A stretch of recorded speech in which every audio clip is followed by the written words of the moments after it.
पिछले वीडियो में अपन ने पूरा माँ तक पढ़ा था, मत। अब शेष अव्यय शब्दार्थ कुछ इस प्रकार से हैं। सहसा, अचानक, अकस्मात। सहसा ओब्लिक अकस्मात दो होते हैं, ये इसका अर्थ है अचानक। ठीक है, तो इसका प्रयोग दिया हुआ है, वाक्य प्रयोग सहसा विदधीत न क्रियाम। ठीक है, अचानक बिना सोचे समझे कार्य नहीं करना चाहिए।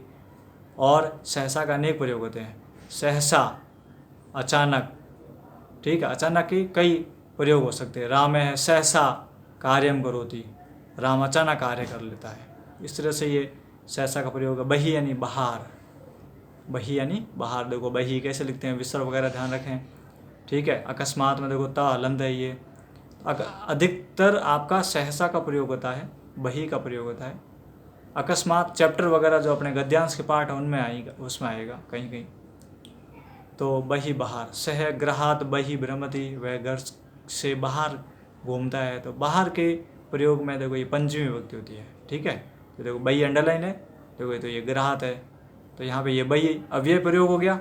और अगर ग्राहत अंडरलाइन आएगा ना तो फिर ये कारक के अंदर चला जाता है। किसके अंदर चला जाता है ये वाक्य? कारक के अंदर। फिर यहाँ पे अपन पंचमी विभक्ति बताते हैं, फिर बही योगे लिखते हैं, कारण बनाते हैं तब। तो इस तरह से ये यहाँ पे बही का प्रयोग हुआ है। शनि यानी धीरे, से शनि चलती, वह धीरे चलता है। और शनि शनि दो बार अगर आ जाता है तो ध्यान से लिखें। ठीक है, कच्छप है शनि शनि चलती, गजह शनि शनि चलती। ठीक है, इस तरह से कई वाक्य हैं इसके। तो शनि यहाँ पे ये विसर्ग का ध्यान रखें। कदा यानी कब, सह कदा विद्यालय में गच्छति, वह कब विद्यालय जाता है। तो ये कदा भी एक अव्यय है। और प्रश्नवाचक यानी प्रश्न निर्माण में भी ये कदा का प्रयोग होता है, ये ध्यान रखें। कदा यानी कब, ये प्रश्नवाचक यानी कि प्रश्न निर्माण में भी इस शब्द का प्रयोग होता है, जब वाक्य में समय का बोध हो। राम है प्रातः पढ़ती, राम सुबह पढ़ता है। तो प्रातः अंडरलाइन आएगा तो प्रश्न निर्माण बनाना पड़ेगा, क्या लगाओगे? कदा लगाना पड़ेगा। राम है कदा पढ़ती, राम को पढ़ता है, तो समय की जगह कदा। जिस वाक्य में समय का बोध हो वहाँ पर कदा का प्रयोग होता है। तो ये कदा एक अव्यय भी है।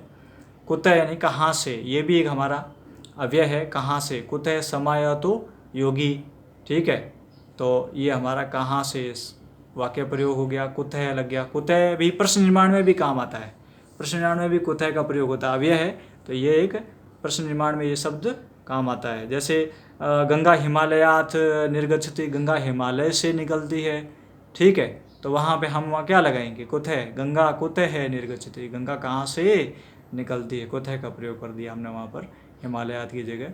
ठीक है ना, किसी स्थान से अलग हो रहे हैं इस तरह से।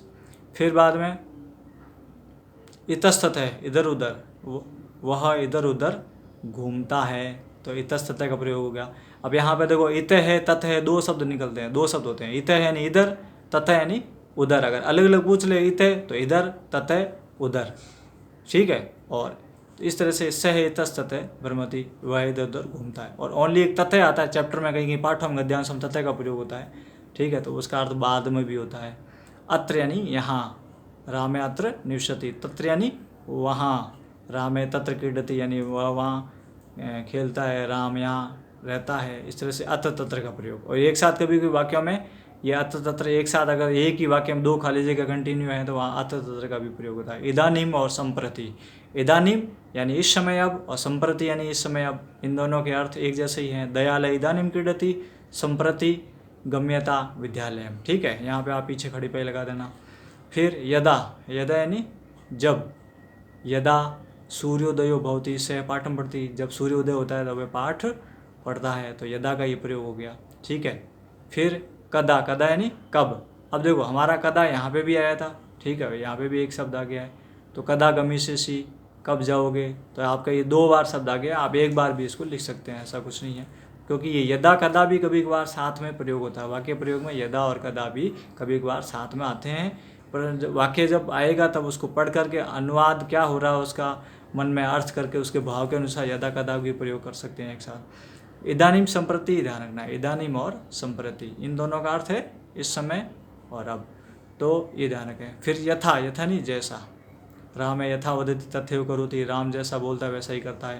तथा यानी वैसा, सह तथा कार्यम करोति, वह वैसा कार्य करता है। विना यानी के बिना, विना का अर्थ होता है के बिना। और ऋते आता है, इसकी जगह एक ऋते शब्द आता है, ऋते यानी रहित होता है, वो अलग होता है।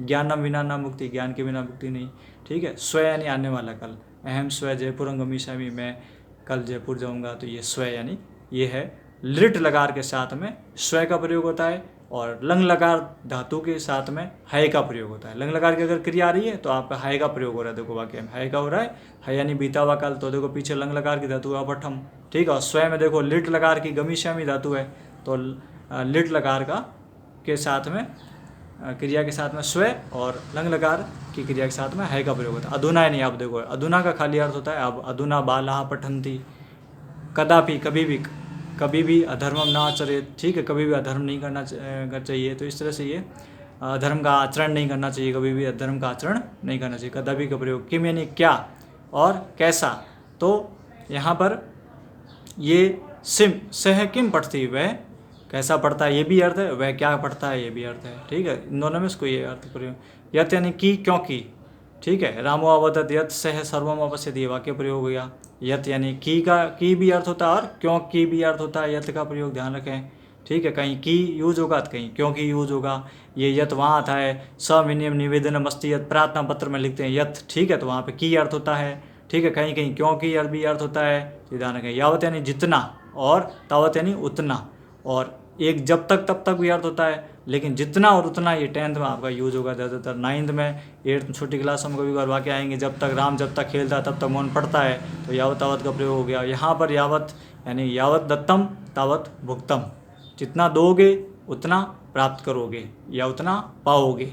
इस तरह से ये आपके वाक्य प्रयोग हैं यावत तावत तक। तो ये आपके शब्दार्थ कुल 30 हैं, ये आपके सिलेबस में है और इनको अच्छी तरह से आप समझ लें वीडियो के द्वारा। और नोटबुक में इनको PDF में भेजूंगा इनकी, उस PDF से आप नोटबुक में लिख लेना, फिर मैं अभ्यास प्रश्न भेजूंगा, उसको सॉल्व करके आप मुझे चेक करवाएंगे, ठीक है। धन्यवाद।